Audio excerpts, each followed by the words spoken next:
Health Alert is brought to you by OU Physicians in Tulsa. Hello, welcome to Health Alert. I'm Pam Butler. Today we're going to do a follow-up program on temperament in children, so this is part 2. And joining me is Dr. Robert Hudson, Clinical Professor of Pediatrics at the University of Oklahoma School of Community Medicine. Welcome. Thank you. Thank you. Now, we had a program before where we looked at temperament in children and really broke it down into different categories and sort of how to work with children. And we're going to take that a little bit further. For people that didn't see that program, let's start off by re-summarizing the different kinds of temperament and what is temperament. Let's start there first and then break down the different types. Well, temperament is your hardwiring for the way you respond. You're born that way. The study studied and categorized children, infants really, into 9 categories of temperament, and they followed them for 30 years. Okay. Temperament doesn't change much. If you've got a lot of energy, you'll probably always have a lot of energy, which to parents that have children with a whole lot of energy, that may be, that could be good news. Could be good news. There are certain temperaments that drive behavior, and there are certain that drive learning. And there are 2 that just sort of enhance or modify. So the major drivers of behavior is how adaptable you are, how flexible you are. Okay. And the children that are non-adaptable, this is the major driver of misbehavior, what most parents would consider misbehavior. This is the resistant, defiant kind of responses. These children aren't really being disrespectful. They're not being resistant and defiant on purpose. It's that they can't solve problems as rapidly sometimes as the parents want them. Do it now, right now. I say do it right now. These kids can't do now. So is it where the child really may be trying to, but they just can't fit within the guidelines of whatever we as adults consider to be normal? And that's another discussion of what really is normal. There are ranges of normal. Yeah, broad ranges of normal. And the children how a child winds up in a misbehavior episode is because there's a poor fit of the child's temperament and the parents' or the teacher's expectation. If you've got a really active child, they're 5 years old, and you expect them to sit still in church the entire time, that's called a poor fit, because it's not going to happen.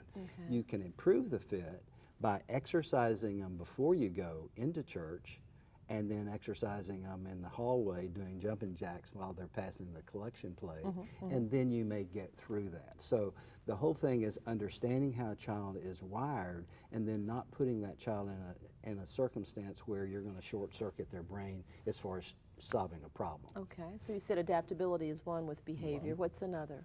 Well, how they approach things that are new, whether they're really curious or really cautious. That's one. Their sensory threshold. How much sensory input does it take for you to pay attention? You know, you've got the child who wants you to retie their shoe 12 times until it feels right, and you've got the child at the other end of the scale who really doesn't get the social nonverbal communications at all. It's almost like they're listening to you with their eyes closed.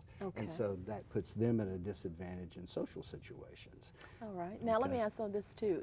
Can this also be a child who maybe it's sensory overload, that sometimes too much stimuli may be coming into them, so they become non-responsive because it's just too much. They're kind of backing off of that. Absolutely. The reason the kids or even adults lock up is because, and they get overloaded, is because you've overloaded one of their temperament traits, the sensory one.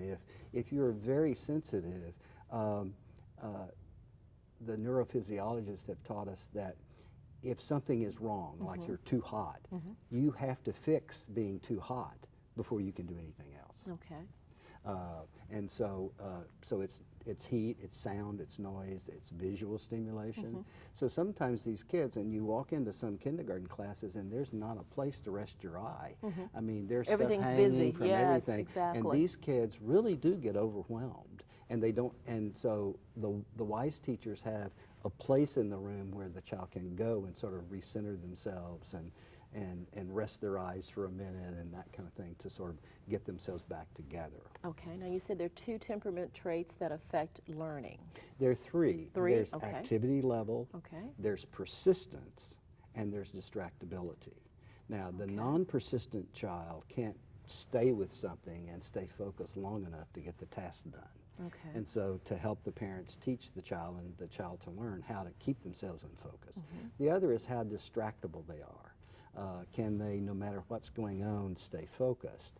The distractible child can't stay focused sometime, and if they're also not persistent, then this fits the definition with ADD or ADHD. Okay. The child that is very non-distractible has trouble calming themselves. It's like hearing that same song over and over and over, and you can't get it out of your head. So these kids have trouble calming themselves. So one end or the other is where you have a problem. If you're in the middle, it almost never causes a behavioral issue. Okay, all right, that's interesting. So are there any other traits out there that are temperament There are traits? 2 that modify everything. One Okay, is the called modifiers. intensity. I call that the volume control. Some Okay. kids are just very loud, and other kids are very quiet.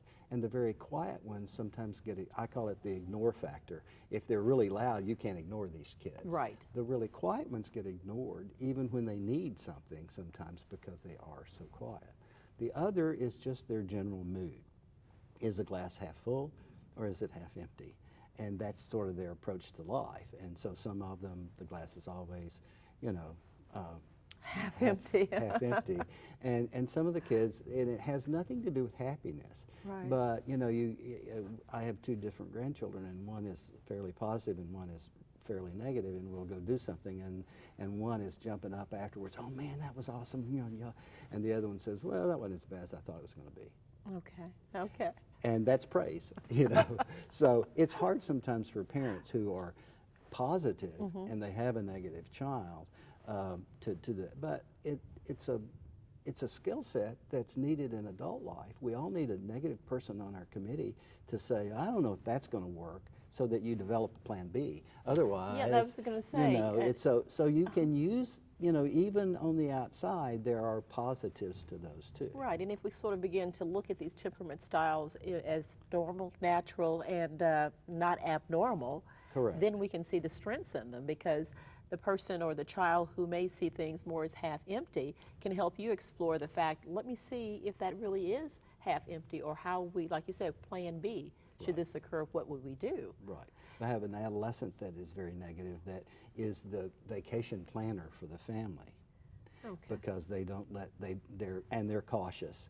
So they're just not going to get into risky situations, and they're always going to have a fallback plan. Okay, let me ask something really quickly. Are these temperament traits, and then we have to go to break, are these temperament traits inherited? Yes. They tend to be inherited. Yes. Okay. Usually one of the family, you know, has that trait. Okay, interesting, although we may think we don't. Right, right. We're going to take a really quick break and come back and take these traits even further in terms of application and working with them in the home and the school environment. Great. Okay? Please stay with us. We'll be right back.